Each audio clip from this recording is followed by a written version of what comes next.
महाभारत के शांति पर्व में माता पिता और गुरु की सेवा का उपदेश, सत्य असत्य की पहचान तथा व्यवहारिक नीति का वर्णन। युधिष्ठिर ने पूछा, भारत, धर्म का रास्ता बहुत बड़ा है और उसकी अनेक शाखाएं हैं। इनमें से किस धर्म को आप सबसे प्रधान और विशेष रूप से आचरण में लाने योग्य समझते हैं, जिसका अनुष्ठान करके मैं इस लोक और परलोक में भी धर्म का फल पा सकूं? भीष्म जी ने कहा, युधिष्ठिर, मैं तो माता पिता तथा गुरुजनों की पूजा को ही सबसे श्रेष्ठ धर्म समझता हूँ। इसका पालन करने वाला मनुष्य पुण्य लोकों पर तो विजय पाता ही है, इस संसार में भी उसे महान सुयश प्राप्त होता है। माता पिता और गुरुजन जिस काम के लिए आज्ञा दें, वह धर्म के अनुकूल हो या विरुद्ध, उसका पालन करना ही चाहिए। दूसरा कोई कार्य धर्म के अनुकूल हो तो उसकी आज्ञा ना मिलने पर भी उसे नहीं करना चाहिए। जिस काम के लिए उसकी आज्ञा हो वह धर्म ही है, ऐसा निश्चय रखना चाहिए। माता पिता और गुरु यही तीनों लोक हैं, यही तीनों आश्रय हैं, यही तीनों वेद हैं, यही तीनों अग्नि हैं। पिता गृहपत्य अग्नि, माता दक्षिण अग्नि और गुरु आवाहनी अग्नि है। लौकिक अग्नियों से माता पिता आदि त्रिविध अग्नियों का गौरव अधिक है। इन तीनों की सेवा में यदि भूल नहीं करोगे तो तुम तीनों लोगों को जीत लोगे। पिता की सेवा से इस लोक को, माता की सेवा से परलोक को और गुरु की सेवा से ब्रह्मलोक से तर जाओगे। इसलिए तुम इनके साथ सदा अच्छे बर्ताव करो। ऐसा करने से तुम्हें उत्तम यश, परम कल्याण और महान फल देने वाले धर्म की प्राप्ति होगी। इन तीनों की आज्ञा का कभी उल्लंघन मत करो। इनको भोजन कराने के पहले स्वयं भोजन मत करो। इन पर कोई दोष आरोपण मत करो और सदा ही इनकी सेवा में संलग्न रहो। यही सबसे उत्तम पुण्य है। इसी के आचरण से तुम कीर्ति, पवित्र यश तथा उत्तम लोगों पर विजय पाओगे। जिसने इन तीनों का आदर किया उसने मानो संपूर्ण जगत का आदर कर लिया, और जिसके द्वारा इनका अनादर हुआ उसके संपूर्ण शुभ कर्म व्यर्थ हो जाते हैं।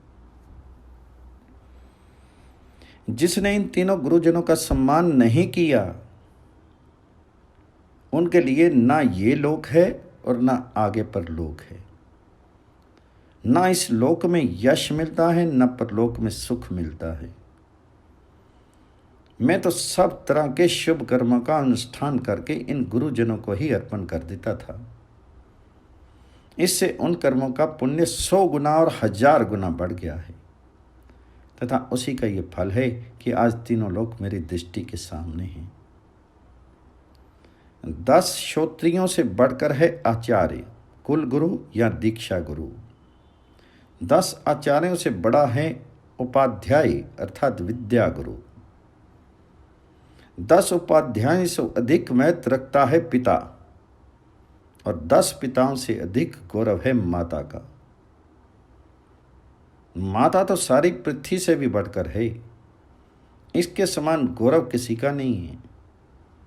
मगर मेरा विश्वास है कि गुरु अर्थात आचार्य का दर्जा माता पिता से भी बढ़कर है। माता पिता तो केवल इस शरीर को जन्म देते हैं, किंतु आत्म तत्व का उपदेश देने वाले आचार्य के द्वारा जो जन्म प्राप्त होता है वह दिव्य है, अजर अमर है। माता पिता यदि कोई अपराध करें तो भी उन पर कभी हाथ नहीं छोड़ना चाहिए। जो लोग विद्या पढ़कर गुरु का आदर नहीं करते, निकट रहते हुए भी मन, वाणी अथवा क्रिया से गुरु की सेवा नहीं करते, उन्हें गर्भस्थ बालक की हत्या का पाप लगता है। संसार में उनसे बढ़कर पापी दूसरा कोई है ही नहीं। जैसे गुरुओं का कर्तव्य है शिष्यों को आत्मोन्नति के पथ पर पहुंचाना, उसी प्रकार शिष्यों का धर्म है गुरुओं की सेवा करना। मनुष्य जिस धर्म से पिता को प्रसन्न करता है, उसके द्वारा प्रजापति ब्रह्मा जी भी प्रसन्न होते हैं, तथा जिस वर्ताव से वह माता को प्रसन्न कर लेता है, उसके द्वारा संपूर्ण पृथ्वी की पूजा हो जाती है। परंतु जिस व्यवहार से शिष्य अपने गुरु को प्रसन्न कर लेता है, उसके द्वारा परब्रह्म परमात्मा की पूजा संपन्न होती है। इसलिए गुरु माता पिता से भी बढ़कर पूज्य है। गुरुओं की पूजा से देवता, ऋषि और पितरों को भी प्रसन्नता होती है। इसलिए गुरु परम पूजनीय है। माता पिता और गुरु कभी भी अपमान के योग्य नहीं हैं। उनके किसी भी कार्य की निंदा नहीं करनी चाहिए। गुरुजनों के ही सत्कार को देवता और महर्षि स्वीकार करते हैं। जो लोग मन से अथवा क्रिया के द्वारा उपाध्याय, पिता और माता से द्रोह करते हैं, तथा जो पिता माता के द्वारा अपना पालन पोषण कराकर बड़े होने पर उनका पालन पोषण नहीं करते हैं, उन्हें गर्भ हत्या का पाप लगता है। जगत में उनसे बढ़कर कोई पापी नहीं है। मित्रद्रोही, कृतघ्न, स्त्री हत्यारा और गुरु का वध करने वाला, इन 4 प्रकार के पापियों का उद्धार करने के लिए हमने कोई प्रायश्चित नहीं सुना है। अतः माता पिता और गुरु की सेवा ही मनुष्य के लिए सबसे बड़ा धर्म है। यही कल्याण का साधन है। इससे बढ़कर कोई कार्य नहीं है। तो युधिष्ठिर ने पूछा, भारत, जो मनुष्य धर्म के मार्ग में स्थित रहना चाहता हो, उसे कैसा बर्ताव करना चाहिए? सत्य और असत्य की पहचान क्या है? कब सत्य बोलना चाहिए और कब असत्य, तथा धर्म का क्या लक्षण है? भीष्म जी ने कहा, राजन, सत्य बोलना ही उत्तम है। सत्य से बढ़कर कुछ भी नहीं है। मगर संसार के मनुष्य सत्य असत्य को ठीक ठीक समझ नहीं पाते। इसलिए यही बता रहा हूँ, जहाँ असत्य का परिणाम सत्य और सत्य का परिणाम असत्य होता हो, वहाँ सत्य न बोलकर असत्य ही बोलना उचित है। ऐसे अवसर पर जो सत्य बोलता है वह मूर्ख मारा जाता है। अतः परिणाम के द्वारा सत्य असत्य का निश्चय करके जो सत्य बोलता है वही धर्मज्ञ है। जो अनार्य है, जिसकी बुद्धि शुद्ध नहीं, जो अत्यंत कठोर स्वभाव का है, वह मनुष्य भी कभी अंधे पशु को मारने वाले ब्लाक नामक बहेलिये के तरह महान पुण्य प्राप्त कर लेता है। प्राणियों के अभ्युदय और कल्याण के लिए ही धर्म की व्याख्या की गई है। जिससे इस उद्देश्य की सिद्धि होती हो, वही धर्म है। धर्म का नाम धर्म इसलिए पड़ा है कि वह सबको धारण करता है, अधोगति से जानने से बचाता है और जीवन की रक्षा करता है। धर्म से ही संपूर्ण प्रजा जीवन धारण कर रही है। अतः जिस कर्म से प्राणियों के जीवन की रक्षा हो, वही धर्म है। ऐसा निश्चय रखना चाहिए। जीवों की हिंसा ना हो, इनके लिए ही धर्म का उपदेश किया गया है। अतः जो कर्म अहिंसा से युक्त हों, वही धर्म है। यदि चोर किसी धनी का धन लूटने की इच्छा से उसका पता पूछता हो और ना बताने से उस धनी का बचाव हो जाता हो, तो कुछ भी उत्तर नहीं देना चाहिए। किंतु यदि नहीं बताने पर चोरों के मन में संदेह होता हो और इसके लिए कुछ न कुछ बताना आवश्यक हो जाए, तथा शपथ खाने से भी पापियों के हाथ से छुटकारा मिलता हो, तो वहाँ सत्य की अपेक्षा असत्य बोलना ही अच्छा है। ऐसे अवसर के लिए शास्त्रकारों ने यही विचार किया है, अपनी शक्ति रहते पापियों को धन नहीं देना चाहिए, क्योंकि पापात्माओं को दिया हुआ धन दाता को ही कष्ट में डालता है। जो कर्जदार को अपने अधीन करके उससे शारीरिक सेवा कराकर धन वसूल करना चाहता है, उसके दावे को ही सही साबित करने के लिए यदि कुछ लोगों को गवाही देनी पड़े और वे गवाह कहने योग्य सत्य को छिपा लें, तो वे सब के सब मिथ्यावादी होते हैं। किंतु प्राण संकट के समय, विवाह के अवसर पर और धन तथा दूसरों के धर्म की रक्षा के लिए आवश्यकता पड़ने पर असत्य बोला जा सकता है। कोई नीच मनुष्य भी यदि दूसरों की कार्य सिद्धि की इच्छा से धर्म के लिए भीख मांगने आवे तो उसे देने की प्रतिज्ञा करके अवश्य दान देना चाहिए।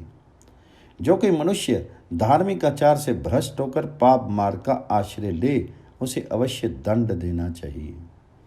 जो दुष्ट धर्म मार्ग से हटकर सदा आसुरी प्रवृत्ति में लगा रहता है और धर्म त्याग कर पाप से जीविका चलाना चाहता है, उस कपटी पाप आत्मा को हर एक उपाय से मार डालना चाहिए। क्योंकि सभी पापियों का यही सिद्धांत होता है कि जैसे भी हो धन का संग्रह करना चाहिए। ऐसे लोग दूसरों को असह्य कष्ट देते हैं, छल कपट के मंदिर में ही निवास करते हैं। उन्हें न देवलोक प्राप्त होता है न मनुष्य लोक। प्रेतों की तो जो गति होती है वही उनकी भी होती है। जो यज्ञ न करते हों, तपस्या से दूर रहते हों, ऐसे मनुष्यों का संग तुम कदापि मत करना। पापियों का तो यही निश्चय होता है कि धर्म कोई चीज नहीं है।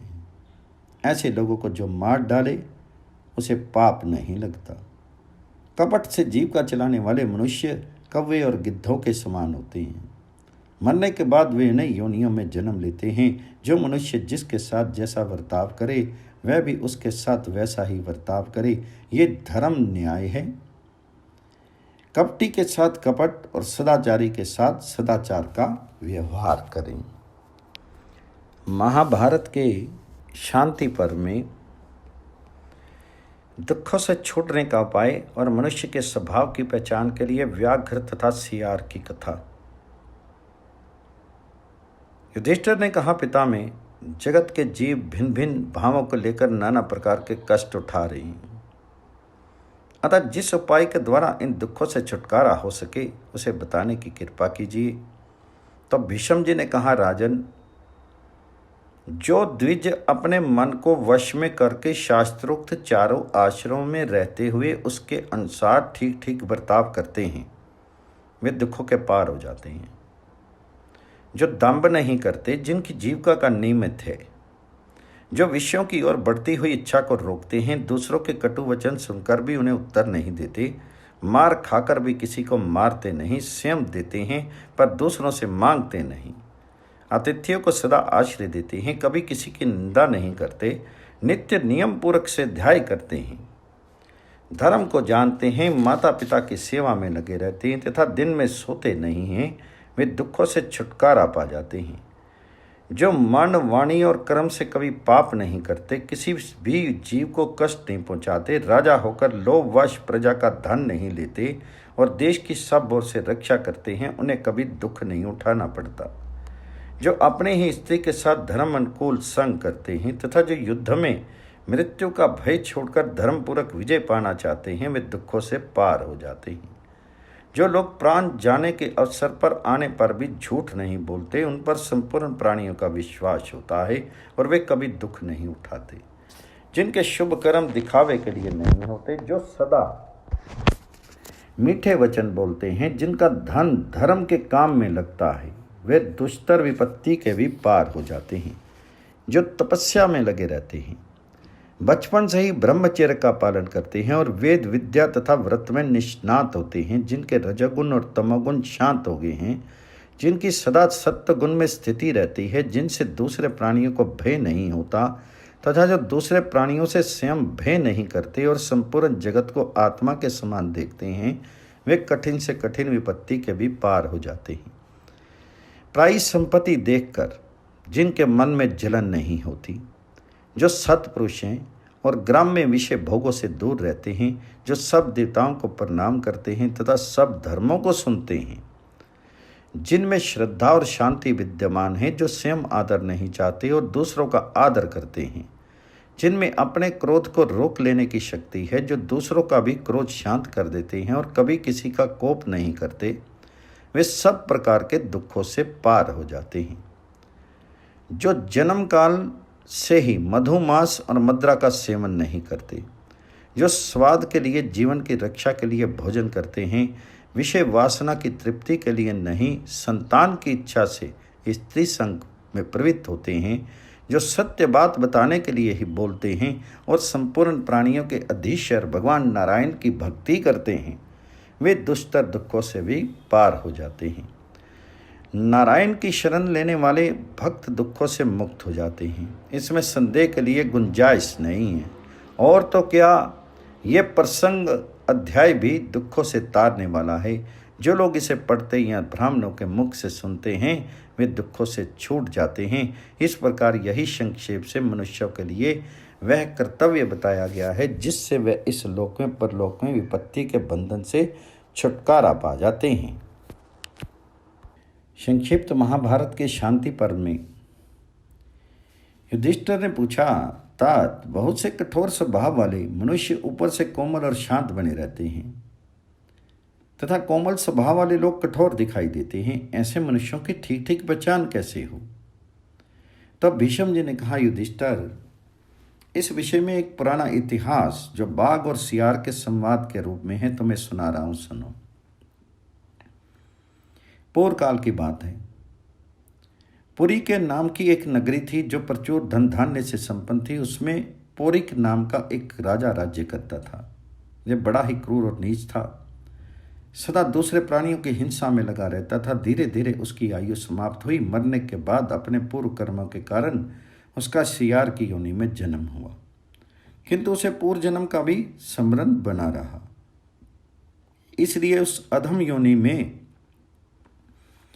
पूर्व वैभव की याद आने से सियार को बड़ा खेद और वैराग्य हुआ।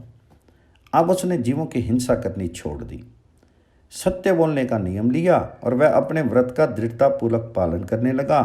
दिन रात में एक बार निश्चित समय पर भोजन करता और वह भी पेड़ों से अपने आप गिरे हुए फलों का। उसने शमशान भूमि में भी रहना पसंद किया क्योंकि वहीं उसका जन्म हुआ था। जन्मभूमि के स्नेह से किसी दूसरे स्थान पर उसका मन नहीं लगता था। सियार इस तरह पवित्र आचार विचार से रहना उसके जाति भाइयों को अच्छा नहीं लगा।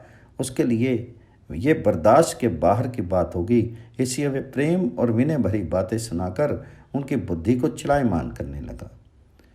उसने कहा, भाई सियार, तुम मांसाहारी जीव है और शमशान भूमि में रहता है, फिर वे पवित्र आचार विचार से रहना चाहता है। ये तेरी उल्टी समझ का परिणाम है।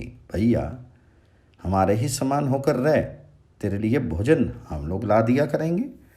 तो सिर्फ इस शोचाचार का अड़ंगा छोड़कर चुपचाप खा लिया करना।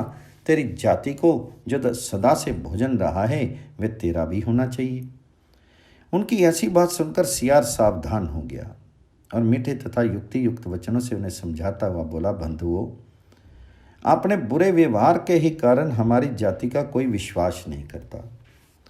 अच्छे स्वभाव और आचरण से ही कुल की प्रतिष्ठा होती है। अतः मैं भी वही कर्म करना चाहता हूँ जिससे अपने वंश का यश बढ़े।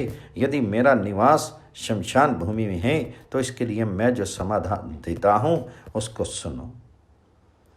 आश्रम कुटी बनाकर रहना ही धर्म में कारण हो, ऐसी बात नहीं है।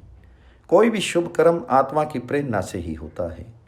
आश्रम के रहकर ही यदि कोई गौ की हत्या करे तो क्या उसे पाप नहीं लगेगा?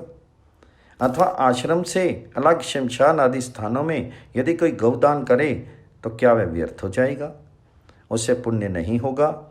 तुम लोगों की जीविका का असंतोष से पूर्ण निंदनीय धर्म की हानि के कारण दूषित तथा इस लोक और परलोक में अनिष्ट फल देने वाली है, इसलिए मैं उसे पसंद नहीं करता। सियार के इस आचार विचार की चर्चा चारों ओर फैल गई। तदनंतर एक व्याघ्र ने स्वयं आकर उनका विशेष सम्मान किया और उसे शुद्ध तथा बुद्धिमान समझकर अपना मंत्रित्व स्वीकार करने के लिए उनसे प्रार्थना की। व्याघ्र बोला, सौम्य, मैं तुम्हारे स्वरूप से परिचित हूँ, तुम मेरे साथ चलकर रहो और मनमाने भोग भोगना। एक बात तुम्हें सूचित कर देता हूँ, हमारी जाति का स्वभाव कठोर होता है, ये दुनिया जानती है। यदि तुम कोमलतापूर्वक व्यवहार करते हुए मेरे हित साधन में लगे रहोगे तो तुम्हारा भी भला होगा। तो सियार ने कहा, मृगराज, आपने मेरे लिए जो बात कही है वह सर्वथा आपके योग्य है, तथा आप जो धर्म और अर्थ साधन में कुशल एवं शुद्ध स्वभाव वाले सहायक ढूंढ रहे हैं, ये भी उचित ही है। महाभाग, इसके लिए आपको चाहिए कि जिनका आपके प्रति अनुराग हो, जिन्हें नीति का ज्ञान हो, जो संधि कराने में कुशल हों, विजय अभिलाषी हों, लोभ रहित, बुद्धिमान, हितैषी तथा उदार हृदय वाले हों, ऐसे व्यक्ति को सहायक बनाकर पिता और गुरु के समान उनका आदर करें। आप मेरे लिए जो सुविधाएं दे रहे हैं उनकी मुझे इच्छा नहीं है। मैं सुख भोग तथा उसके आधारभूत ऐश्वर्य को नहीं चाहता। मैं आपके पुराने नौकरों के साथ मेरा स्वभाव भी नहीं मिलेगा। वे दुष्ट प्रकृति के जीव हैं, आपको मेरे विरुद्ध भड़काया करेंगे। उनका प्रताप बढ़ा हुआ है, अतः उनको मेरे अधीन होकर रहना अच्छा नहीं मालूम होगा। इधर मेरा स्वभाव भी कुछ विलक्षण है। मैं पापियों पर भी कठोरता का बर्ताव नहीं करता, दूर तक की बात सोचता हूँ। मेरा उत्साह कभी कम नहीं होता। मुझ में बल की मात्रा भी अधिक है। मैं स्वयं कृतार्थ हूँ और प्रत्येक कार्य सफलता के साथ कर सकता हूँ। किसी की सेवा टहल का तो मुझे बिल्कुल ज्ञान नहीं है। स्वच्छंदतापूर्वक वन में विचरता रहता हूँ। मेरे जैसे वनवासियों का जीवन आसक्ति रहित और निर्भय होता है। एक जगह बेखटके के पानी मिलता हो और दूसरी जगह भय देने वाला स्वादिष्ट अन्न प्राप्त होता हो। इन दोनों को यदि विचार करके देखता हूँ तो मुझे वहाँ ही सुख जान पड़ता है जहाँ कोई भय नहीं है। राजा के पास रहने में सदा भय ही भय है। राजसेवकों में से जितने लोग दूसरों के लगाए हुए झूठे कलंक के कारण राजा के हाथ से मारे गए हैं, उतने सच्चे अपराधों के कारण नहीं।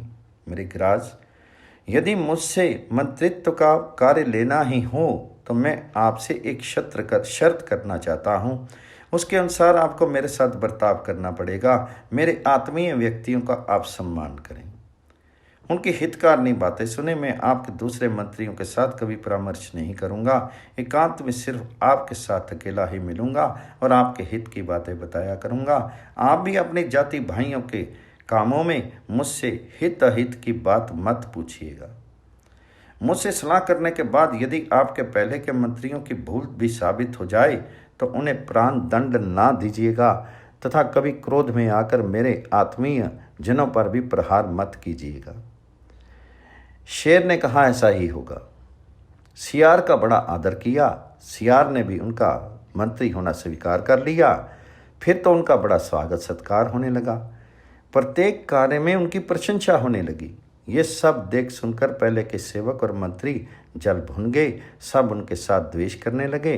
उनके मन में दुष्टता भरी थी, इसलिए झुंड बांधकर बारंबार सियार के पास आते और अपनी मित्रता जताते हुए उनको समझा बुझाकर अपने ही समान दोषी बनाने की कोशिश करते थे।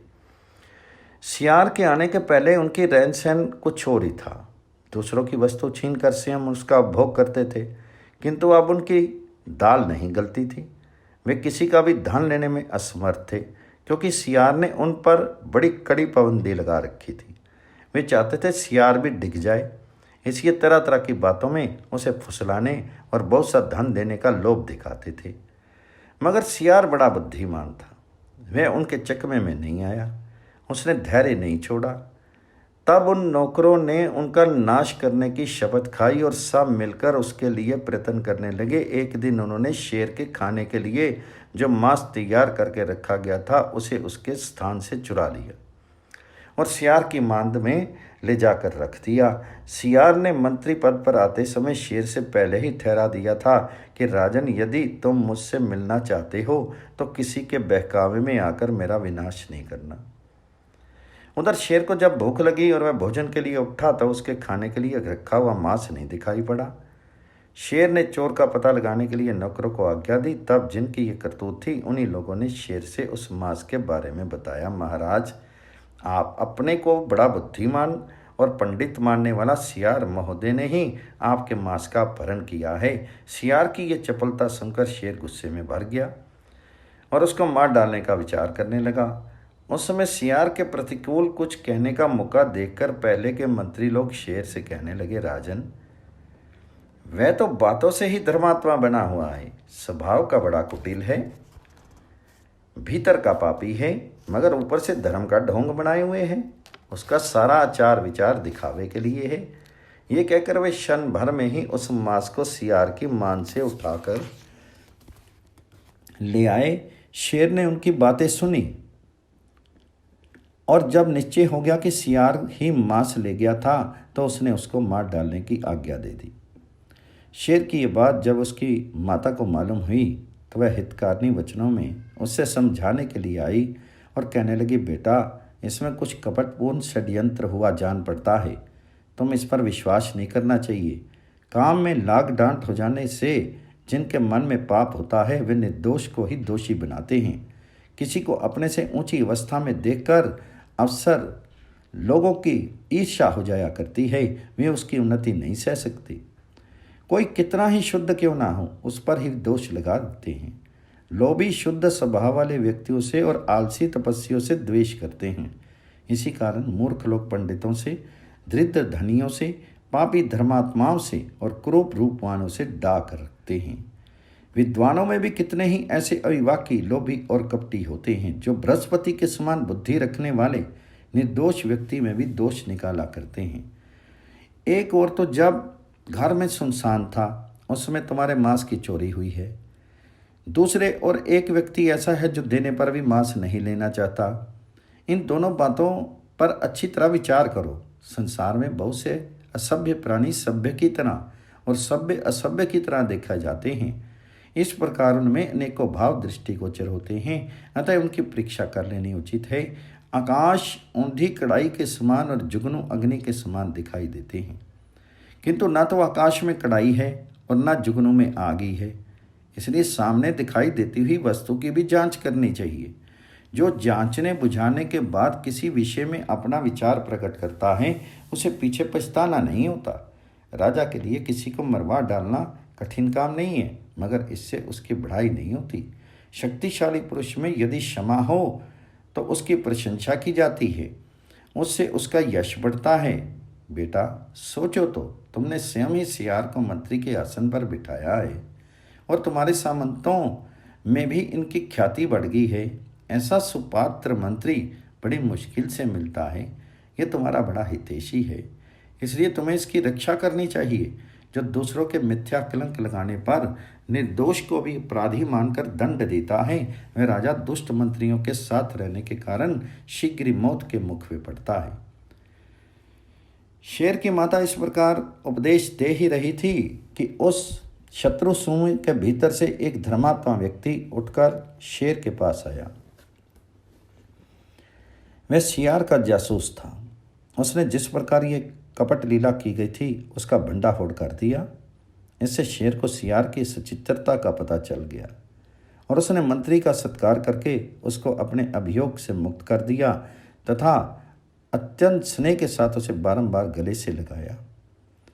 सियार नीति शास्त्र का ज्ञाता था। उसने शेर की आज्ञा लेकर उपवास करके प्राण त्याग देने का विचार किया। शेर ने उसे इस कार्य से रोका और उसका भली भांति आदर सत्कार किया। उस समय स्नेह के कारण उसका चित्त विकल हो रहा था।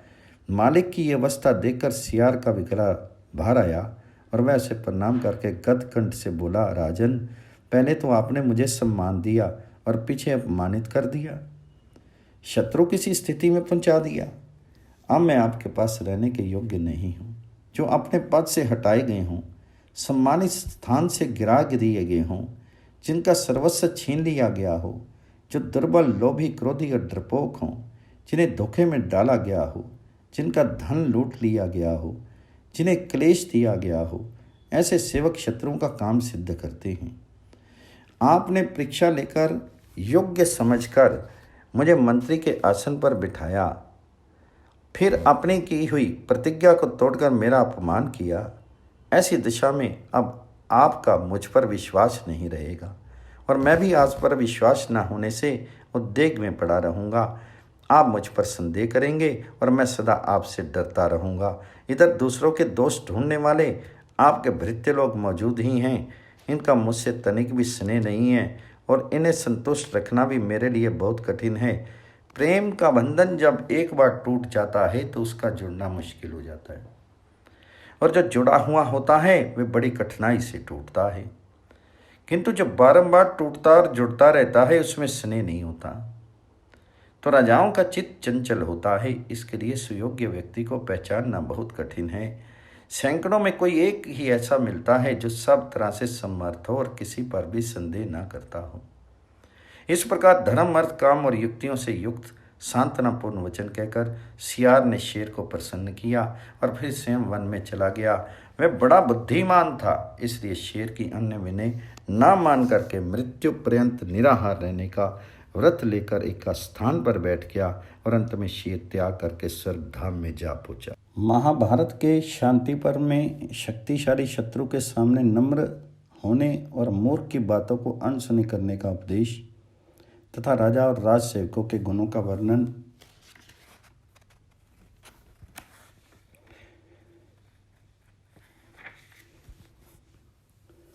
युधिष्ठिर ने पूछा, भरत श्रेष्ठ, राजा का एक दुर्लभ राज्य को पाकर भी यदि सेना, खजाना आदि साधनों से रहित हो तो वह अपने से बल में सरथा बड़े चढ़े हुए शत्रु के सामने कैसे टिक सकता है? तो भीष्म जी ने कहा, इस विषय में समुद्र और नदियों के संवाद रूप प्राचीन इतिहास का उदाहरण दिया जाता है। एक समय की बात है, सरिताओं के स्वामी समुद्र ने सरिताओं से अपने मन का एक संदेह इस प्रकार पूछा, नदियों, मैं देखता हूँ जब तुम लोगों में बाढ़ आ जाती है तो बड़े बड़े वृक्षों को जड़, मूल और डालियों सहित उखाड़कर तुम अपने प्रवाह में बहा लाती हो, किंतु उनमें बैंत का कोई पेड़ नहीं दिखाई देता। बैंत का शीर तो नहीं के बराबर बहुत पतला होता है, उसमें कुछ दम भी नहीं होता और वह तुम्हारे खास किनारे पर जमता है, फिर भी तुम उसे नहीं ला सकी, क्या कारण है? उसे कमज़ोर समझकर उपेक्षा तो नहीं कर देती, अथवा उसने तुम लोगों का कुछ उपकार तो नहीं किया है? क्यों बेल का वृक्ष तुम्हारा तट तोड़कर नहीं आता? इस विषय में मैं तुम सब लोगों का विचार जानना चाहता हूँ। ये सुनकर गंगा जी ने युक्ति युक्त, अर्थपूर्ण और दिल में बैठने वाली बात कही, नाथ, वे वृक्ष अपने स्थान पर अकड़कर खड़े रहते हैं, हमारे प्रबल प्रवाह के सामने सिर नहीं झुकाते। इस प्रतिकूल वर्ताव के कारण ही उन्हें अपना स्थान छोड़ना पड़ता है, किंतु बैंत नदी के वेग को देखकर झुक जाता है। वह समय के अनुसार वर्ताव करना जानता है, सदा हमारे अधीन रहता है, अकड़कर खड़ा नहीं होता। अतः अपने अनुकूल आचरण के कारण उसको स्थान छोड़कर यहाँ नहीं आना पड़ता। जो पौधे, वृक्ष या लता, गुल्म आदि हवा और पानी के वेग से झुक जाते हैं तथा वेग शांत होने पर सिर उठाते हैं, उनका कभी तिरस्कार नहीं होता। तो भीष्म जी कहते हैं, युधिष्ठिर, इसी प्रकार जो राजा बल में बड़े चढ़े तथा विनाश करने में समर्थ शत्रु के पहले वेग को सिर झुकाकर नहीं सह लेता, वह शीघ्र ही नष्ट हो जाता है। जो बुद्धिमान अपने तथा शत्रु के सार, असार, बल और पराक्रम को जानकर उसके अनुसार वर्ताव करता है, उसकी कभी पराजय नहीं होती। अतः जब शत्रु को बल में अपने से बहुत बड़ा हुआ समझें तो विद्वान पुरुष को बैंत की तरह नम्र हो जाना चाहिए। यही बुद्धिमानी का लक्षण है। तो युधिष्ठिर ने पूछा, भारत, यदि कोई धृष्ट, मूर्ख, मधुर या तीखे शब्दों में भरी सभा के बीच किसी विद्वान पुरुष की निंदा करे तो विद्वान को उसके साथ कैसा बर्ताव करना चाहिए? तो भीष्म जी ने कहा, बेटा, जो निंदा करने वाले के ऊपर क्रोध नहीं करता, वह उसके पुण्य को ले लेता है और अपने पाप को धो डालता है। इसलिए कटु वचन बोलने वालों को आतुर समझकर उसकी उपेक्षा कर देनी चाहिए। वह मूर्ख तो पाप कर्म करके अपनी तारीफ करते हुए सदा यही कहता है कि मैंने अमुक भले आदमी को भरी सभा में ऐसी ऐसी बातें सुनाई कि वह लाज से गड़ गया, उसका मुंह सूख गया और अब वह मरा हुआ सा हो रहा है। इस प्रकार निंदनीय कर्म का उल्लेख करके वह अपनी प्रशंसा करता है और तनिक भी लज्जाता नहीं है। ऐसे नीच पुरुष की यत्नपूर्वक उपेक्षा करनी चाहिए। मूर्ख मनुष्य जो कुछ भी कह दे, विद्वान को वह सब सह लेना चाहिए। जैसे जंगल में कौवा व्यर्थ ही कांय कांय किया करता है, उसी तरह मूर्ख मनुष्य अकर्ण ही निंदा करता है और अपने अनुचित आचरण एवं चेष्टाओं से अपनी असलियत में संदेह पैदा करता है। संसार में जिसके लिए कुछ भी कह देना या कह डालना असंभव नहीं है, ऐसे मनुष्य से बात ही नहीं करनी चाहिए। जो सामने गुण गाता है, परोक्ष में निंदा करता है, वह तो कुत्ते के समान है। उसके इस लोक और परलोक दोनों नष्ट हो चुके हैं। इसलिए बुद्धिमान पुरुष को चाहिए कि ऐसे पापी का तुरंत त्याग कर दे। युधिष्ठिर ने कहा, दादाजी, अब मैं ये प्रार्थना करता हूँ कि जिससे राज्य का हित हो, जो वर्तमान तथा भविष्य में कल्याण और अभ्युदय करने वाला हो तथा जिससे राष्ट्र की उन्नति हो, वह उपाय मुझे बताइए, क्योंकि आप तथा महाबुद्धिमान विदुर जी हमारे वंश के हित में लगे रहकर सदा राजधर्म का उपदेश देते रहते हैं। राजा अकेला ही सारे राज्य की रक्षा नहीं कर सकता, इसलिए उसके पास कैसे और किन गुणों वाले सेवक रहने चाहिए। तो भीष्म जी ने कहा, बेटा, कोई भी सहायकों के बिना अकेले राज्य नहीं चला सकता। राज्य ही क्या, सहायता के बिना किसी भी अर्थ की प्राप्ति नहीं होती। यदि प्राप्ति हो भी गई तो उसकी रक्षा असंभव हो जाती है। अतः सेवकों का होना आवश्यक है, जिसके सभी सेवक ज्ञान विज्ञान से संपन्न, हितैषी, कुलीन तथा प्रेमी हों। उसी राजा को राज्य का सुख मिलता है। जो कुलीन हों, जिन्हें धन का लोभ दिखाकर शत्रु फोड़ ना सके, जो राजा के साथ रहते और उन्हें अच्छी बुद्धि देते हों, जो अच्छे स्वभाव के हों और भविष्य का प्रबंध करने वाले, समय को जानने वाले तथा बीती हुई बात के लिए शोक न करने वाले हों, ऐसे मंत्री जिस राजा के पास रहते हों, वही राज्य का फल भोगता है। जिस राजा के सहायक उनके सुख में सुखी और दुख में दुखी रहते हों, उसकी आर्थिक उन्नति की चिंता में लगे रहने वाले और सत्यवादी हों, वही राजा राज्य का फल भोगता है।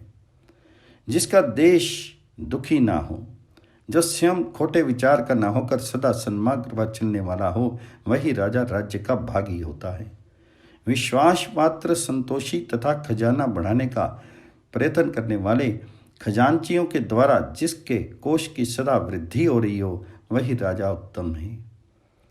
यदि लोभवश, फूट न सकने वाले, संग्रही, सुपात्र, विश्वसनीय एवं निर्लोभ मनुष्य अन्न आदि भंडार की रक्षा से नियुक्त हों, तो उसकी विशेष उन्नति होती है। जिसके नगर में कर्म के अनुसार फल देने वाले शंख मुनि के बनाए हुए न्याय का पालन देखा जाता हो, वही राजा अपने धर्म का फल पाता है। जो अपने यहाँ अच्छे लोगों को जुटाता है और अवसर के अनुसार राजनीति की संधि, विग्रह, यान, आसन, द्वैधिभाव तथा सम आश्रय नामक 6 गुणों का उपयोग करता है, उसी को धर्म का फल मिलता है। बुद्धिमान राजा को चाहिए कि पहले अपने सेवकों की सच्चाई, शुद्धता, सरलता, स्वभाव, शास्त्रीय ज्ञान, सदाचार, कुलीनता, जितेंद्रियता, दया, बल, प्रकर्म, प्रभाव, विजय तथा क्षमा आदि गुणों की जानकारी प्राप्त करे। फिर जो जिस कार्य के योग्य जान पड़े, उन्हें उसी काम पर लगाए और उनकी रक्षा का पूरा प्रबंध कर दे। बिना जांचे बूझे किसी को मंत्री न बनावे, क्योंकि नीच कुल के मनुष्य का सहवास हो जाने पर राजा को न सुख मिलता है, न उसकी उन्नति होती है। यदि राजा अपराध न होने पर भी किसी कुलीन पुरुष का तिरस्कार कर दे, तो वह अपनी कुलीनता के ही कारण राजा का अनिष्ट करने का विचार नहीं करता। किंतु एक नीच कुल का मनुष्य साधु स्वभाव के राजा का आश्रय पाकर यद्यपि दुर्लभ ऐश्वर्य का भोग करता है, तथापि यदि एक बार भी राजा ने उसकी निंदा कर दी, तो वह उसका शत्रु बन जाता है। इसलिए मंत्री उसे बनावे जो कुलीन, शिक्षित, बुद्धिमान, ज्ञान विज्ञान में निपुण, सब शास्त्रों का तत्व जानने वाला, सहनशील, अपने देश का निवासी, कृतज्ञ, बलवान, क्षमावान, जितेंद्रिय, निर्लोभ, जितना मिल जाए उतने ही में संतुष्ट रहने वाला, अपने स्वामी तथा मित्रों की उन्नति चाहने वाला, देश काल का ज्ञान रखने वाला, वस्तुओं का संग्रह करने वाला, सदा मन को वश में रखने वाला, हितैषी, आलस्य से रहित, संधि और विग्रह का अवसर जानने वाला, नगर और देश के लोगों का प्रेम भाजन, खाई और सुरंग खुदवाने तथा व्यूह निर्माण की कला में कुशल, अपनी सेना का उत्साह बढ़ाने में प्रवीण, चेष्टा और शक्ल देखकर मनुष्य के मन का भाव समझने वाला, अहंकार रहित, निर्भीक, कार्य दक्ष, बलवान, उचित काम करने वाला, शुद्ध, राजनीति में चतुर, गुणवान, उद्योगशील, जड़ता से रहित, दूर तक विख्यात, अच्छे स्वभाव वाला, मीठे वचन बोलने वाला, धीर, शूरवीर तथा देश काल के अनुसार काम करने वाला हो। जो राजा ऐसे योग्य पुरुष को मंत्री बनाता है और कभी उसका अनादर नहीं करता है, उसका राज्य चंद्रमा की चांदनी की तरह चारों ओर फैल जाता है। राजा को भी उपयुक्त गुणों से विभूषित होना चाहिए, साथ ही उसमें शास्त्र ज्ञान, धर्म परायणता और प्रजा पालन आदि गुण भी रहने चाहिए। राजा धीर, क्षमावान, पवित्र, मनुष्य और समय को पहचानने वाला, बड़ों की सेवा करने वाला, शास्त्र का ज्ञाता, बुद्धिमान, समरण शक्ति से संपन्न, न्याय के अनुसार कार्य करने वाला, जितेंद्रिय, प्रिय बोलने वाला, शत्रु को भी क्षमा करने वाला, श्रद्धालु और दुखियों का हाथ का सहारा देने वाला हो। वह अहंकार नहीं करे, कर्तव्य परायण बने, अपने भक्तों पर प्रेम रखे, अच्छे मनुष्यों का संग्रह करे, जड़ता को त्याग दे, सदा प्रसन्न मुख बना रहे, सेवकों का श्रद्धा ख्याल रखे, क्रोध नहीं करे, हृदय को उदार बनावे, राजदंड का कभी त्याग नहीं करे, किंतु उसका न्याय के अनुसार उपयोग करे, गुप्तचर रूपी नेत्रों के द्वारा प्रजा की प्रत्येक अवस्था पर दृष्टि रखे तथा धर्म और अर्थ के विषय में श्रद्धा कुशल रहे। ऐसे सैकड़ों गुणों से युक्त राजा ही प्रजा के लिए वांछनीय होता है। राजन, राज्य की रक्षा में सहायता पहुंचाने वाले समस्त सैनिक भी इसी तरह अच्छे गुणों से संपन्न होने चाहिए। इसके लिए अच्छे पुरुषों की ही तलाश करनी चाहिए और उनका कभी अपमान नहीं करना चाहिए। जिसके योद्धा युद्ध में वीरता दिखाने वाले, कृतज्ञ, शस्त्र चलाने की कला में कुशल, निर्भय, धर्मशास्त्र के ज्ञाता तथा धनुर्विद्या में प्रवीण होते हैं, उसी राजा के अधीन इस भूमंडल का राज्य होता है। जो राजा सेवकों के गुण और स्वभाव को जानकर उन्हें योग्य कर्मों में नियुक्त करता है, उसे ही राज्य का फल मिलता है। मंत्री के पद पर भी उन्हीं को बिठाना चाहिए जिसमें उस पद के अनुरूप गुण और उस काम को संभालने की योग्यता हो। जो भृत्यों को उनकी योग्यता के अनुकूल काम सौंपता है, वह राजा राज्य से फायदा उठाता है। इसलिए मूर्ख, शूद्र, बुद्धिहीन, अजितेंद्रिय तथा नीच कुल के मनुष्य को राज्य के काम में नहीं लगाना चाहिए। जो सज्जन, कुलीन, शूर, ज्ञानी, किसी की निंदा न करने वाले, उत्तम, पवित्र तथा कार्यदक्ष हों, वे ही लोग राजा के पार्श्ववर्ती मंत्री होने योग्य हैं।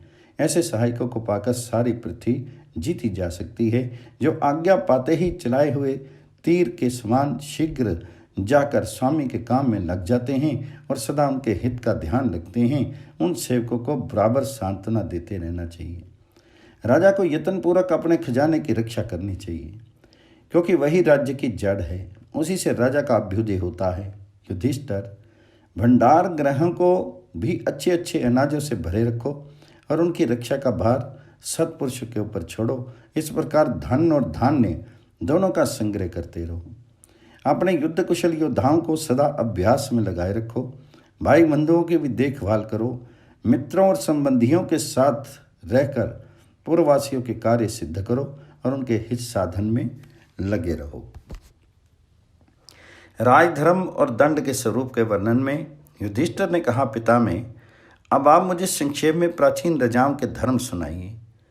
तब भीष्म जी बोले, युधिष्ठिर, क्षत्रिय के लिए सबसे श्रेष्ठ धर्म है संपूर्ण प्राणियों की रक्षा करना। किंतु ये किया कैसे जाए, इसको बता रहा हूँ, सुनो। राजा को समय समय पर उग्र, शांत आदि अनेकों रूप धारण करने चाहिए। जिस कार्य के लिए जो हितकर जान पड़े उसमें वही रूप प्रकट करना उचित है। उदाहरण के लिए, अपराधी को दंड देते समय उग्र रूप और दीन पर अनुग्रह करते समय शांत एवं दयालु रूप प्रकट करे। इस प्रकार अनेकों रूप धारण करने वाले राजा का छोटा काम भी नहीं बिगड़ने पाता। जैसे शरद ऋतु का मोर बोलता नहीं, उसी प्रकार राजा भी मौन रहकर राजकीय गुप्त विचारों को प्रकट नहीं होने दे। बोलना ही पड़े तो मीठी वाणी बोले, और वह भी बहुत कम। राजा सबका प्रिय करे, किंतु धर्म में बाधा नहीं आने दे। जिसके सद्व्यवहार से प्रसन्न होकर सारी प्रजा उसे अपना मानने लगती है, वह राजा पर्वत के समान अचल हो जाता है। जैसे सूर्य सब पर समान भाव से अपनी किरणें फैलाता है, उसी तरह राजा न्याय करते समय किसी का पक्षपात नहीं करे।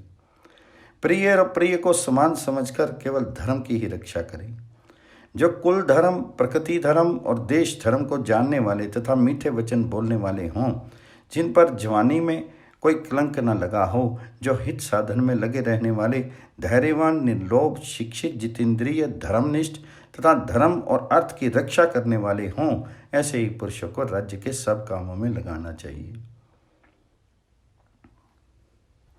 इस प्रकार सदा सावधान रहकर राज्य के प्रत्येक कार्य का आरंभ और उसकी समाप्ति करें।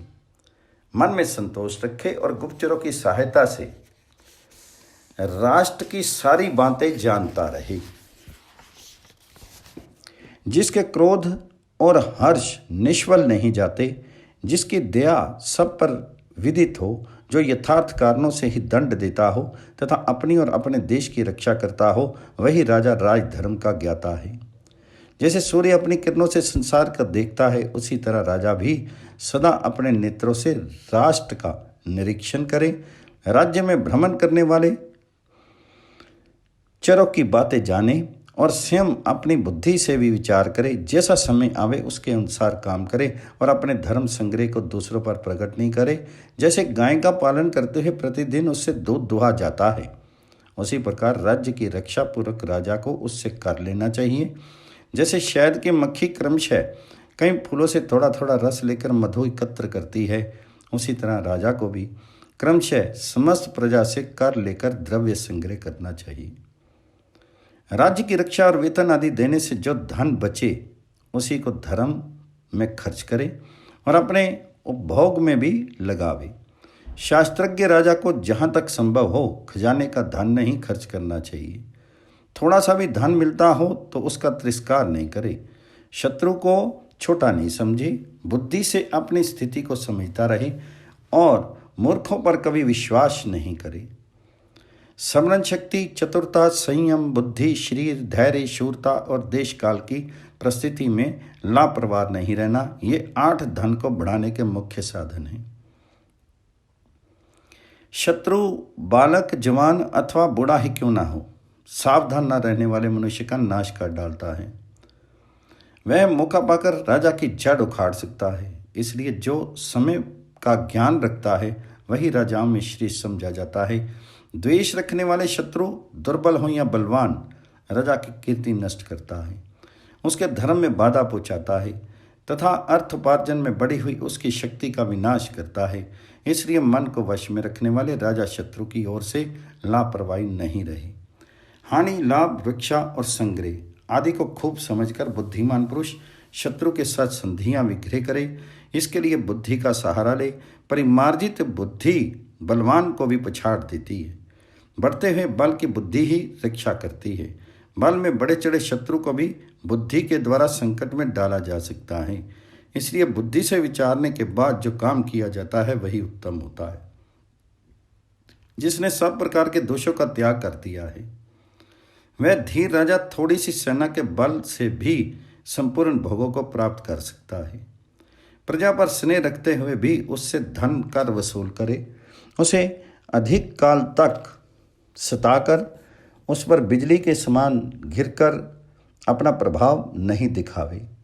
लोभी मनुष्य दूसरों के धन, भोग सामग्री, स्त्री, पुत्र तथा समृद्धि सब कुछ हड़प लेना चाहते हैं। उसमें सब प्रकार के दोष प्रकट होते हैं। इसलिए लोभी को अपने यहाँ नहीं रखे। जिस राजा ने धर्मात्मा ब्राह्मणों में तत्व ज्ञान प्राप्त किया है, जो मंत्रियों से सुरक्षित, प्रजा का विश्वास पात्र तथा कुलीन है, वे अपने को कर देने वाले सामंत नरेशों को वश में रख सकता है। राजन, मैंने संक्षेप से जिन राजधर्मों का वर्णन किया है उन्हें बुद्धि से विचार करके धारण करो। जो उन्हें भली भांति समझकर आचरण में लाता है वही अपने राज्य की रक्षा कर सकता है। जिसका सुख भोग, हठ, अन्याय तथा कानून के बल पर स्थित देखा जाता है, उस राजा को परलोक में उत्तम गति नहीं मिलती और उसका यह राज्य सुख भी अधिक दिनों तक कायम नहीं रहता। युधिष्ठिर ने पूछा, पिता में आपने सनातन राजधर्म का वर्णन किया, इसके अनुसार दंड ही सबका ईश्वर है, दंड के ही आधार पर सब कुछ टिका है। देवता, ऋषि, पितर, महात्मा, यक्ष, राक्षस, पिशाच और संसार के समस्त प्राणियों के लिए दंड ही कल्याण का साधन है। उसी पर चराचर जगत प्रतिष्ठित है। मैं जानना चाहता हूँ कि दंड क्या है, कैसा है, उसका स्वरूप क्या है और किसके आधार पर उसकी स्थिति है। साथ ही ये भी बताइए कि दंड का उपादान क्या है, उसकी उत्पत्ति कैसे हुई, उसका आकार कैसा है और वह किस प्रकार सावधान रहकर संपूर्ण प्राणियों पर शासन करने के लिए जागृत रहता है। तो भीष्म जी ने कहा, कुरुनंदन, दंड का जो स्वरूप है तथा उसका व्यवहार जिस तरह किया जाता है वह सब तुम्हें बताता हूं, सुनो। इस संसार में सब कुछ जिसके अधीन है वही दंड है, उसकी धर्म में गणना है, उसका व्यवहार न्याय भी कहते हैं। लोक में किसी तरह धर्म और न्याय का लोप ना होने पावे, इसके लिए दंड आवश्यक है। व्यवहार की रक्षा के कारण ही वह व्यवहार कहलाता है। पूर्व काल में मनु ने यह उपदेश दिया है कि जो राजा प्रिय और अप्रिय को समान समझकर पक्षपात न करके दंड का ठीक ठीक उपयोग करता हुआ प्रजा का पालन करता है, उसका वह कार्य केवल धर्म ही समझा जाता है। मैंने जो ये दंड की बात बताई है वह ब्रह्मा जी का महान वचन है और इसे सबसे पहले मनु जी ने कहा है, इसलिए इसको प्राग वचन कहते हैं। तथा व्यवहार का प्रतिपादन करने के कारण यह व्यवहार भी कहा गया है। दंड का ठीक ठीक उपयोग होने पर सदा धर्म, अर्थ और काम की सत्ता कायम रहती है, इसलिए दंड महान देवता है। इसका स्वरूप प्रज्वलित अग्नि के समान तेजस्वी है। तलवार, धनुष, गदा, शक्ति, त्रिशूल, मुग्दर, बाण, मूसल, फरसा, चक्र, पाश, दंड, रिष्टि, तोमर तथा दूसरे जो प्रहार करने योग्य अस्त्र शस्त्र हैं, उन सब के रूप में सर्वात्मा दंड की ही मूर्तिमान होकर विचरता है। यही अपराधियों को भेदता, छेदता, पीड़ित करता, काटता, वीरता, चीरता, फाड़ता और मरवाता है। इस प्रकार दंड ही संसार में सब और दौड़ता फिरता है। दंड सर्वत्र व्यापक होने के कारण भगवान विष्णु है और मनुष्यों का आश्रय होने से नारायण कहलाता है। वह महान सनातन स्वरूप को धारण करता है, इसलिए उसे महापुरुष कहते हैं। इसी प्रकार दंड नीति भी ब्रह्मा जी की कन्या कही गई है। लक्ष्मी, वृत्ति, सरस्वती और जगधात्री भी उसी के नाम हैं। इस तरह दंड के अनेकों स्वरूप हैं। अर्थ, अनर्थ, सुख, दुख, धर्म, अधर्म, बल, अबल, दुर्भाग्य, सौभाग्य, गुण, दोष, काम, अकाम, ऋतु, मास, रात, दिन, क्षण, प्रमाद, अपरमाद, हर्ष, क्रोध, शम, दम, देव, पुरुषार्थ, बंध, मोक्ष, भेय, अभय, हिंसा, अहिंसा, तप, यज्ञ, संयम, मद, प्रमाद, दर्प, दंभ, धैर्य, अनीति, अनीति, शक्ति, अशक्ति, मान, अपमान, व्यय, अव्यय, विनय, दान, काल, अकाल, सत्य, सत्य, ज्ञान, श्रद्धा, श्रद्धा, अकर्मण्यता, उद्योग, लाभ, हानि, जय, पराजय, कठोरता, कोमलता, मृत्यु, आना जाना, विरोध, अविरोध, कर्तव्य, अकर्तव्य, असूया, अनसूया, लज्जा, अलज्जा, संपत्ति, विपत्ति, स्थान, तेज, कर्म, पांडित्य, वाक शक्ति तथा तत्वबोध, ये सब दंड के ही अनेकों रूप हैं। युधिष्ठिर, संसार में यदि दंड की व्यवस्था नहीं होती तो सब लोग एक दूसरे को पीस डालते। दंड के ही भय से कोई किसी पर हाथ नहीं उठाता। दंड से सुरक्षित रहकर ही प्रजा अपने राजा के दिन रात उन्नति करती है। इसलिए दंड ही सबको आश्रय देने वाला है। वही इस जगत को शीघ्र सत्य में स्थापित करता है। सत्य में ही धर्म की स्थिति है और धर्म ब्राह्मणों में रहता है। धर्मात्मा ब्राह्मण वेदों का सिद्धाय करते हैं। वेदों से ही यज्ञ प्रकट हुआ है। यज्ञ से देवता प्रसन्न होते हैं। प्रसन्न हुए देवता इंद्र से प्रतिदिन प्रार्थना करते हैं। इससे इंद्र प्रजाजनों पर अनुग्रह करके समय पर वर्षा के लिए खेती उपजाकर उन्हें अन्न देता है और संपूर्ण प्राणियों के प्राण अन्न पर ही अविलंबित रहते हैं। इसलिए दंड से ही प्रजा की स्थिति कायम है। वही उसकी रक्षा के लिए सदा जागृत रहता है। वह सदा सावधान रहने वाला और अविनाशी है तथा रक्षा रूपी प्रयोजन सिद्ध करने के कारण वह क्षत्रिय है। ईश्वर, पुरुष, प्राण, सत्य, चित्त, प्रजापति, भूतात्मा तथा जीव, ये दंड के ही 8 नाम हैं। उत्तम कुल, अत्यंत धनवान मंत्री, बुद्धि, तेज, ओज और साहस रूप बल तथा आगे बताए जाने वाले अष्टांग बल से उपार्जन करने योग्य जो धन, धान्य और खजाने आदि का बल है, उसका सबका राजा के पास संग्रह होना चाहिए। हाथी, घोड़े, रथ, पैदल, नाव, बेगार, देश की प्रजा तथा भेड़ आदि पशु, ये 8 अंगों वाला बल है। रथी, हाथी सवार, घुड़सवार, पैदल, मंत्री, वैद्य, भिक्षुक, वकील, ज्योतिषी, देव को अनुकूल बनाने के लिए पूजा पाठ करने वाले, खजाना, मित्र, धान्य तथा अन्य सब सामग्री, ये 7 प्रकृति तथा 8 अंगों से युक्त सेना का शरीर है। ये सेना दंड के ही अंतर्गत है। अतः दंड ही राज्य का प्रधान अंग है। वही इसकी उत्पत्ति का मुख्य कारण है। ईश्वर ने प्रयास करके जगत की रक्षा के लिए क्षत्रिय के हाथ में दंड का अधिकार दिया है। सबके प्रति समान भाव से पक्षपात रहित होकर उपयोग करने पर ही दंड के स्वरूप की रक्षा होती है। संसार का सनातन व्यवहार दंड के ही अधीन है। राजा के लिए दंड रूप धर्म से बढ़कर और कोई पूज्य नहीं है। ब्रह्मा जी ने स्वधर्म की स्थापना तथा लोक रक्षा के लिए ही दंड नीति में धर्म का उपदेश किया है। जो दंड है वही सनातन व्यवहार है, जो व्यवहार है वही वेद है, जो वेद है वही धर्म है, और जो धर्म है वही सत्पुरुषों का मार्ग है। सत्पुरुष हैं लोक पिता में ब्रह्मा जी, जो सबसे प्रथम प्रकट हुए हैं। उन्होंने पहले देवता, असुर, राक्षस, मनुष्य तथा सर्प आदि से युक्त संपूर्ण लोकों की रचना की। फिर वादी प्रतिवादी के विवाद का निर्णय करना रूप को जो व्यवहार न्याय है उसका उपदेश किया। ब्रह्मा जी ने न्याय करते समय न्यायकर्ता के समक्ष ये आदेश रखा है कि यदि माता पिता, भाई, स्त्री तथा पुरोहित भी अपने धर्म में स्थिर नहीं रहते तो राजा को चाहिए कि उन्हें भी दंड दे। उनके लिए कोई भी अदंडनीय नहीं है। संक्षिप्त महाभारत के शांति पर्व में दंड की उत्पत्ति और उसके क्षत्रियों के हाथ में आने की परंपरा का वर्णन। भीष्म जी कहते हैं, इस दंड की उत्पत्ति के विषय में एक प्राचीन इतिहास है जिसका मैं तुम्हें सुना रहा हूँ। अंग देश में वसुहोम नाम के एक बहुत प्रसिद्ध राजा हो गए हैं। वे बड़े धर्मात्मा थे। एक समय की बात है, राजा वसुहोम अपनी रानी को साथ लेकर पितरों, देवताओं और ऋषियों से पूजित मुंज पृष्ठ नामक स्थान पर गए। वह स्थान हिमालय पर्वत का एक शिखर है। एक दिन वहीं मुंजावट के नीचे परशुराम जी ने अपनी जटाएं बांधी थी। तभी से ऋषियों ने उसका नाम मुंज पृष्ठ रख दिया।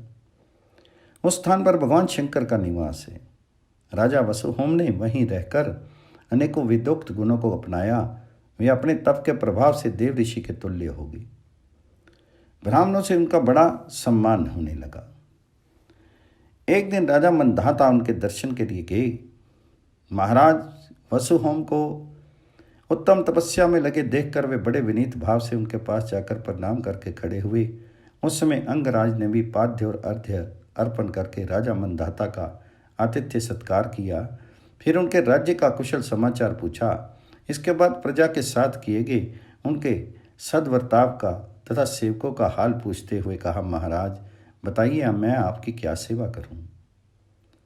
मंधाता ने कहा, राजन आपने बृहस्पति के सिद्धांतों का पूर्ण अध्ययन किया है, साथ ही शुक्राचार्य के नीति शास्त्र की भी विशेष जानकारी प्राप्त की है।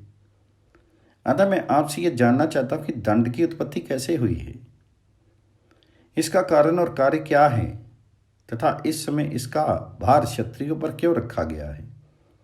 मैं शिष्य भाव से पूछ रहा हूं, मुझे इन बातों का उत्तर दीजिए। वसुहोम ने कहा, राजन दंड संपूर्ण जगत को नियम के अंदर रखने वाला है। यह धर्म का सनातन आत्मा है। इसका उद्देश्य है प्रजा को उद्दंडता से बचाना। इसकी उत्पत्ति जिस तरह हुई है सो बता रहा हूं, सुनिए। सुनने में आया है कि किसी समय लोक पिता में ब्रह्मा जी यज्ञ करना चाहते थे, किंतु उन्हें अपने योग्य ऋतिक नहीं दिखाई पड़े। तब उन्होंने अपने मस्तक में एक गर्भ धारण किया। वह गर्भ 1000 वर्षों तक उनके मस्तक में रहा। 1000वां वर्ष पूर्ण होने पर ब्रह्मा जी को छींक आई।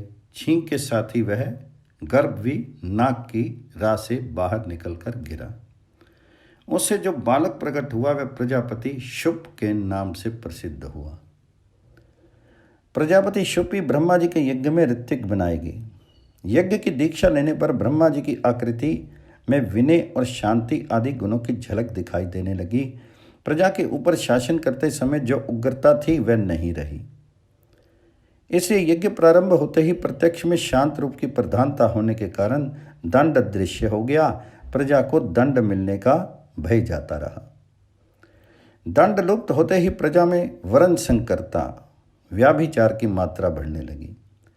कर्तव्य अकर्तव्य, भक्ष्य अभक्ष्य, पेय अपेय और गम्य अगम्य का विचार उठ गया। सब एक दूसरे के प्राण लेने लगे। अपने और दूसरों का धन एक सा समझा जाने लगा। जैसे कुत्ते मांस के टुकड़े को आपस में छीनते और नीचते खसोटते हैं, उसी तरह मनुष्य भी एक दूसरे को धन लूटने लगे। बलवान निर्बलों को मौत के घाट उतारने लगे। सर्वत्र उच्छृंखलता का बोल हो गया। ये देखकर पिता में ब्रह्मा जी ने सनातन भगवान विष्णु का पूजन करके वरदानी महादेव से कहा, भगवान अब आप ही कृपा करके ऐसा उपाय करें जिससे प्रजाएं वरण संकरता ना फैलाने पावें। तब भगवान शूलपाणि ने कुछ देर तक सोच विचार करके अपने आप को ही दंड के रूप में प्रकट किया। उससे धर्माचरण होता देखकर नीति देवी सरस्वती ने लोक विख्यात दंड नीति की रचना की। फिर त्रिशूलधारी भगवान शंकर ने कुछ सोचने के पश्चात एक एक समूह का एक एक राजा बनाया। उन्हें इंद्र को देवताओं का, यम को पितरों का, कुबेर को धन का, राक्षसों का, मेरु को पर्वतों का, समुद्र को सरिताओं का, वरुण को जल और असुरों का, मृत्यु को प्राणों का, वशिष्ठ को ब्राह्मणों का, अग्नि को वसुओं का, सूर्य को तेज का, चंद्रमा को ताराओं और औषधियों का, कुमार कार्तिकेय को भूतों का तथा काल को सबका राजा बना दिया। इसके पश्चात भगवान शूलपाणि स्वयं रुद्रों के राजा हुए। ब्रह्मा के पुत्र शुभ को उन्होंने समस्त प्रजाओं का आधिपत्य प्रदान किया। तदंतर ब्रह्मा जी का वह यज्ञ जब विधिवत समाप्त हो गया तो महादेव जी ने धर्म रक्षक भगवान विष्णु का सत्कार करके उन्हें वह दंड अर्पण किया। विष्णु ने उसी अंगरा को दिया, अंगरा ने इंद्र और मरीचि को, मरीचि ने भृगु को, भृगु ने ऋषियों को, ऋषियों ने लोकपालों को, लोकपालों ने शुभ को, शुभ ने व्यवस्थित मनु को तथा मनु ने सूक्ष्म धर्म और अर्थ की रक्षा के लिए उसे अपने पुत्रों को सौंपा। अतः धर्म के अनुसार न्याय अन्याय का विचार करके ही दंड का विधान करना चाहिए, मनमानी नहीं करनी चाहिए। दुष्टों का दमन करना ही दंड का मुख्य उद्देश्य है। अपराधी से जो स्वर्ण आदि वसूल किया जाता है वह भी बाहरी लोगों को आतंकित करने के लिए ही है, खजाना भरने के लिए नहीं।